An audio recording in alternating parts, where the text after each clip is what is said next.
जय माता की सभी संगत को। आज एक विषय आया है, किसी का सवाल है कि हमारे कुल देवी और कुल देवता जो कई हैं, 4-5 की संख्या में हैं, और हम उनको तामसिक रूप से पूजते हैं। मांस मदिरा आदि चढ़ती है क्योंकि बुजुर्गों ने जो लाग लगाई है उसी के हिसाब से कार्य करते हैं। तो हम इनको सात्विक भोग पर यानी कि मीठे भोग पर कैसे मना सकते हैं? क्या ये संभव हो सकता है? और अगर ये संभव हो सकता है तो क्या विधि रहती है? इन सभी विषयों पे आज चर्चा करेंगे, तो वो वीडियो में बने रहिएगा। देखिए, पुराने समय में क्या होता था कि हमारे बड़े बुजुर्ग, जैसे हमारा वंश नहीं चल रहा है या फिर किसी को बहुत बड़ी बीमारी हो गई है, क्योंकि उस समय में मेडिकल जो व्यवस्था है इतनी प्रॉपर तरीके से नहीं थी, हॉस्पिटल नहीं थे, आने जाने का जो लोगों के पास इतना पैसा भी नहीं रहता था कि बीमारी वगैरह से लड़ा जाए। तो लोग क्या करते थे कि अपने जो घर के कुल देवी कुल देवता है, या फिर जिनको नहीं भी पता होता था कि कौन सी देवी देवता उनके यहाँ पूजित है, वो किसी न किसी, अब सियाना जिसको बोल दिया जाता है, यानी कि जिसको इन चीज़ों का ज्ञान होता है, जो देवी देवताओं का ज्ञान रखता है, जो किसी शक्ति किसी के ऊपर सिर पे खेलती है, उसको भगत भी बोल दिया जाता है। तो उनके पास जाते थे, पूछा लेते थे कि अब हमें क्या करना चाहिए, कि हमारे घर से जो बीमारियां निकल नहीं रही है और इतना पैसा हमारे पास नहीं है, इतनी जो है डॉक्टर व्यवस्थाएं नहीं है, तो हम कैसे अपना इलाज कर सकते हैं। तो क्या होता था कि वो जो भगत आदमी होते थे, जो कुल देवी कुल देवताओं का थोड़ा सा आध्यात्मिक ज्ञान जो रखते थे, ग्रामीण देवी देवताओं का, तो क्या होता था वो उनको तामसिक भोग पे पुजवा देते थे। अब क्या होता है कि तामसिक भोग पर अगर कोई देवी देवता को पुजवा दिया गया है तो बहुत जल्दी कार्य करता है, बहुत जल्दी प्रसन्न हो जाते हैं तामसिक बलि पर जो ग्रामीण देवी देवता होते हैं।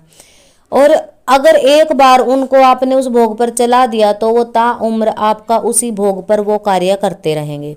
अब जैसे कई लोगों को क्या होता है कि किसी का कुल वंश नहीं चल रहा है, और अगर गर्भ ठहरता है तो वो बीच में ही समाप्त हो जाता है, पूरा नहीं होता, यानी कि उनकी वंश वृद्धि जो है रुक गई है, बच्चे पैदा नहीं हो रहे हैं। तो क्या करते थे, जैसे चुगान वाली माता है, शीतला माता है, ये मसानी माता है, तो इनकी बच्ची वगैरह, किसी के यहाँ बच्चा बच्ची, और कोई अलग मुर्गे की भेंट दे रहा है, यानी कि अलग अलग तामसिक भोगों पर भेंट दे करके इनको प्रसन्न कर लेते थे।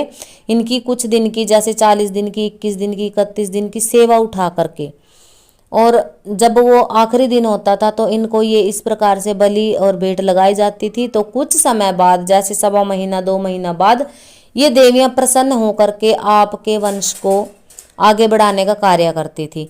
तो ये बातें की बोली जाती है, कईयों के घरों में कुल में है भी।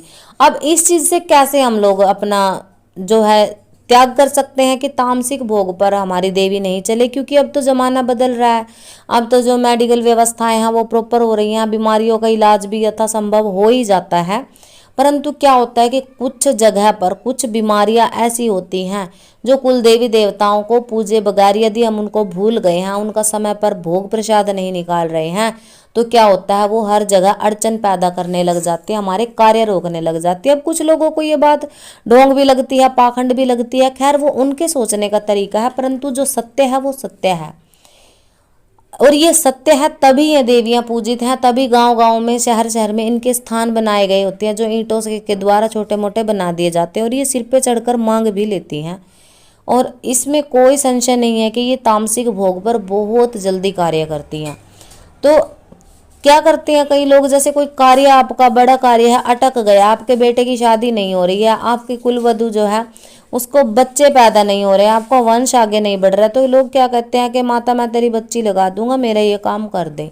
चलो, देवी माँ ने काम कर भी दिया, फिर आप भूल जाते हो। क्यों? क्योंकि जब आप उनका ओटते हो, बोलते हो कि मुझे, मैं ये कार्य आपका कर दूंगा, अगर आप मेरा ये कार्य कर दो, भोग उनका आप बोल देते हो, कबूल कर लेते हो, और जब देने की बारी होती है तब आपका सामर्थ्य नहीं होता।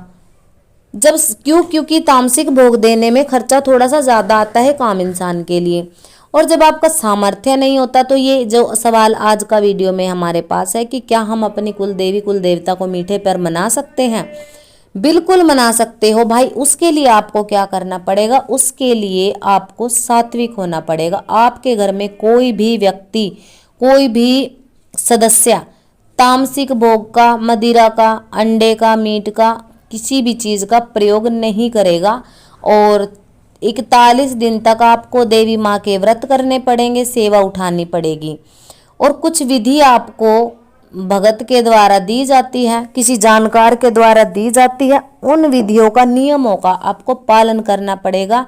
और फिर मीठे भोग से हवन माँ के करवाने पड़ेंगे, पाठ भी माता रानी के होंगे, तब उसको मनाया जाता है। यानी कि मीठे, इसमें कुछ आपका खर्च भी लगता है, समय भी लगता है।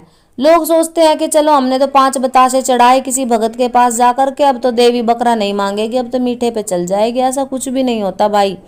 भगत केवल आपको रास्ता दिखाता है, वो भी तभी कार्य कर पाता है। आपका कार्य किसी भगत के यहाँ से, किसी जानकार के यहाँ से तभी बन पाता है जब आप उसके लिए सेवा करते हो, जब आप उसके लिए खर्च करते हो, जब आप श्रद्धा से, भावना से, सच्चे मन से अपनी देवी को उस चीज़ पर मनाते हो कि माँ हम ये चीज़ अब प्रयोग नहीं कर सकते, अब हमसे ये नहीं बन पड़ेगा। हम पूर्ण रूप से शुद्ध सात्विक रह करके सच्चे मन से आपकी केवल ज्योत जगाएंगे और आपको मीठा भोग प्रसाद अर्पण करेंगे। तो कृपया करके आप इसी भोग पर चलें।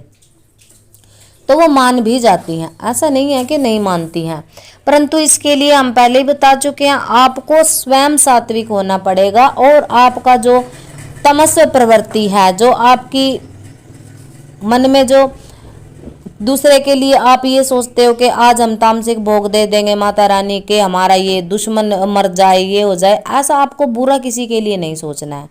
कभी भी किसी के बुरे का विचार मन में नहीं करना है आप लोगों को।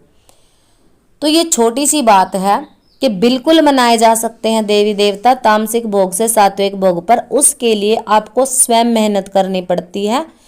कोई भी भगत, कोई भी जानकार आपको केवल रास्ता दिखा सकता है, और अपनी स्वयं की ऊर्जा वो तभी खर्च करता है, आपके घर का इलाज तभी हो पाता है जब आप उसके लिए पूर्ण रूप से वचन देते हो कि हाँ हम ये कार्य पूर्ण करेंगे। तो ये थी जानकारी कि अपनी कुल देवी कुल देवता को जो तामसिक भोग पर चल रहे हैं, सात्विक भोग पर मना सकते हैं या नहीं। तो इस प्रकार की छोटी छोटी और बढ़िया जानकारी आपको चैनल पर मिलती रहती है। देखिए, वीडियो केवल जानकारी के आधार पर बनाए जाते हैं। सभी जानकारियाँ अपनी नहीं होती, कुछ जानकारी गुरुओं से प्राप्त होती है, कुछ हमारे द्वारा दरबार से जो संगत जुड़ती है उनसे प्राप्त होती है। तो हम वीडियो बना देते हैं किसी एक की समस्या के ऊपर, क्यों? क्योंकि हो सकता है जो समस्या आपकी है वो किसी और की भी हो, आपके माध्यम से किसी और का भी फायदा इसमें हो जाए। तो अगर हमारे माध्यम से, आपके माध्यम से किसी और को भी इस चीज़ में प्रॉफिट मिलता है, बेनिफिट मिलता है, तो कोई बात नहीं। अच्छी जानकारी हमेशा शेयर करें, अच्छी बातें हमेशा दूसरे लोगों को बताएं, ताकि अपने साथ साथ हम दूसरों का भी कल्याण करें। तो शुद्ध भावना रखिए माता रानी के प्रति, आपका सभी कार्य जरूर बनता है। महामाई आप सभी का कल्याण करे। सभी को जय माता की।